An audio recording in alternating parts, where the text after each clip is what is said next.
Ajaran Islam semester 4. Pada video kali ini saya akan menjelaskan tentang public relation dan manajemen krisis. Krisis merupakan sebuah kondisi berbahaya, genting, dan sebagainya yang tidak diharapkan untuk terjadi. Secara umum, krisis dapat digambarkan sebagai sebuah kejadian atau momen yang tidak stabil yang berpotensi menimbulkan terjadinya kekacauan. Manajemen merupakan proses perencanaan, pengorganisasian, pengarahan, dan pengawasan usaha-usaha para anggota organisasi dan penggunaan sumber daya organisasi lainnya agar mencapai tujuan organisasi yang telah ditetapkan. Sebagian besar para ahli menilai bahwa krisis dapat memberi pengaruh buruk serta merusak tatanan yang ada. Oleh karena itu, perlu dilakukan sebuah upaya untuk mengendalikan situasi demi menekan berbagai risiko buruk. Disinilah manajemen krisis berperan. Manajemen krisis dapat diartikan sebagai suatu bentuk respon dan upaya dalam menyikapi serta memecahkan masalah dari krisis yang muncul melalui strategi manajemen krisis yang mungkin untuk dilakukan. Fase sebelum krisis terjadi. Hal ini berkaitan dengan menganalisa lingkungan untuk mendefinisikan, mengukur, serta mengevaluasi risiko suatu saat yang akan terjadi. Fase memasuki proses respon ketika upaya pencegahan yang dilakukan itu gagal dan ditandai dengan membuat keputusan dalam waktu yang singkat. Di sini krisis sudah berlalu dan bisnis perusahaan tersebut berjalan normal kembali. Pada fase ini, perusahaan organisasi lebih fokus dalam mengontrol opini publik untuk mengembalikan reputasi dan kepercayaan. Tahap prodromal. Tahap ini merupakan gejala krisis. Berbagai kejadian yang berpotensi menjadikan krisis masih diabaikan karena organisasi masih dapat beroperasi seakan-akan tidak terjadi apa-apa. Yang kedua, tahap akut. Pada tahap ini mulai muncul kerusakan dan isu-isu mulai menyebar luas.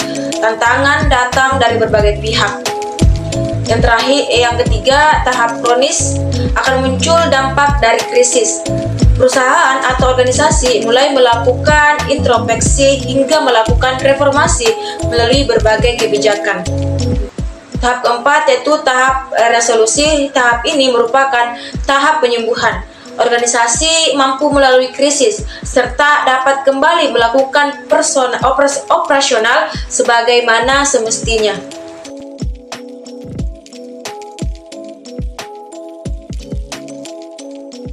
Peramalan terhadap krisis perlu dilakukan pada situasi prakrisis.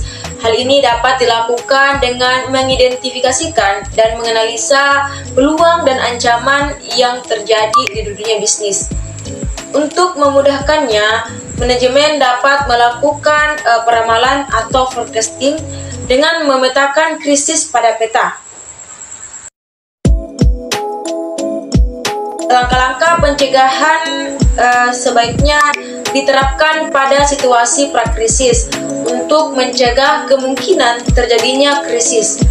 Namun, jika krisis tidak dapat dicegah, manajemen harus mengupayakan agar krisis tidak menimbulkan kerugian yang lebih besar. Langkah intervensi dalam situasi krisis bertujuan untuk mengakhiri krisis. Pengendalian terhadap kerusakan dikendalikan pada tahap akut. Langkah-langkah pengendalian terhadap kerusakan diawali dengan identifikasi, isolasi, pembatasi, menekan, dan diakhiri dengan pemulihan. Peran public relation terhadap krisis manajemen. mendukung organisasi perusahaan dalam membuat dan menciptakan citra yang baik, tidak hanya pada produk, namun pada identitas organisasi perusahaan tersebut. Karena sebuah citra sangat berpengaruh terhadap keberlangsungan perusahaan tersebut. Kesimpulannya adalah, krisis manajemen dapat diartikan sebagai suatu bentuk respon dan upaya dalam menyikapi masalah dari krisis yang muncul melalui berbagai tahapan. Tahapan krisis yaitu tahapan prodromal, tahapan akut, tahap kronis, dan tahap resolusi. Adapun peranan public relation dalam manajemen krisis yaitu mendukung organisasi dalam membuat dan menciptakan citra yang baik. Itulah tadi penjelasan mengenai public relation dan manajemen krisis. Semoga saya dan yang menonton video ini dapat kita pahami tentang materi tersebut. Sekian dari saya. Wassalamualaikum warahmatullahi wabarakatuh.